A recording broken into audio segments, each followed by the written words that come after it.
if you notice these were damaged, like if the piston seals were blown out or split, you just replace the caliper. I don't think they rebuild these too much. Probably, but not like a normal mechanic. Yeah, you wouldn't really be doing it. Yeah, like the company's gonna buy another caliper. Yeah, They it's probably cheap wanna put a hole. insurance. Right. You don't want to risk stuff coming apart. So let's see. Just kind of work it on a little bit, and then I should be able to. So let me turn it so you can all see. So this direction I'm rotating, you can see the pistons coming out. You can see how they're coming out of their bores like that. And this one's pretty rough, like it should be a pretty smooth feeling. So this one's got a lot of corrosion inside of it. When I found them, the plug, so there should be these little, they're called like little dust caps, and they're supposed to go on here, and that's where that little adjuster mechanism is. It sticks out of this hole. So these were all missing, and you can see what happens is when that's not on there, water, salt, corrosion got all in here, got inside here, and it's pretty well damaged. It like this one's pretty Your screwed new up. pad kit should come with those new boots. Oh yeah, the new boots. Yep. So we've got 4 of them. And that's the clicking noise. You can hear it. That's the backing off. Feels like it's gonna break. Feels like it's gonna break.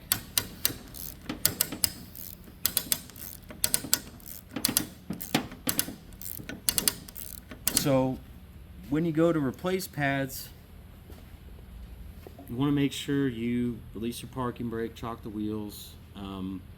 You can get away without caging it on the back ones just by releasing the parking brake.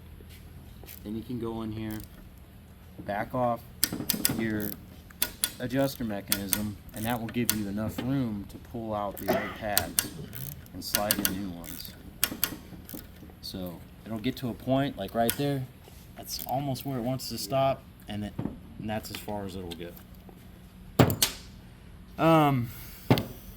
So I will see if I can just put this one together really quick so you can see how they go.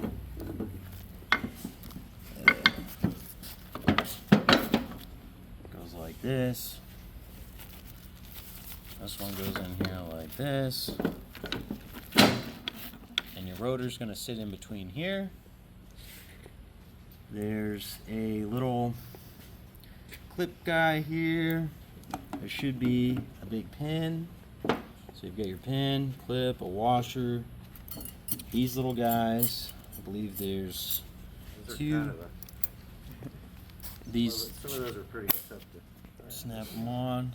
Some are harder than Some are others. hard to put on, some are hard to take off. So you put these guys on like that, they just snap on there. This guy will sit, if I remember correctly, this goes in here. So you see how there's a slot in here. It's a slot for this end to go in. So this goes in here like this, on top, right, goes the other way. That's how it goes, like that. And then it kind of has a spring, so these are almost like springs to keep these pads in there. So you Keeps the pads from rattling. moving around and rattling. So you push this down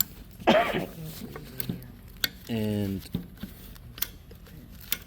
slide the pin in. The truck, it's easier. The whole caliper moving on you. Yeah, when it's So- held onto the. And you're gonna find when you do these, this little clip he's putting in now has got a dab of silicone on it. Yips. And the factory does that, and they want you to do that as well. So they make it so just take a dab of silicone and put it over that clip because that find the old one. assures that the clip won't accidentally back I can out show and then you- the pin won't come out. It's just added security. Let me get a flashlight so they can actually see that on some of the other ones. I think there's another one that has the silicone on there.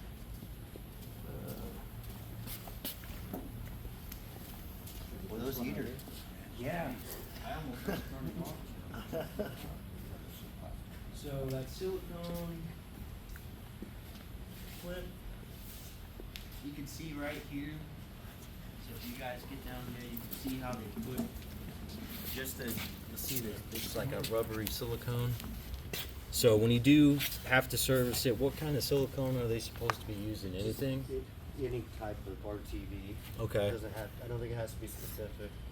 They might have a recommendation, but, you know, by the manufacturer, but in the real world, any kind of clear, doesn't matter. Clear silicone, anything can Yeah. go on Just a there. little dab on there. So you'll have to kind of, when you get to this job, you'll kind of have to pick some of that silicone off with your pocket screwdriver or. Little pick you can get in there and scrape it off.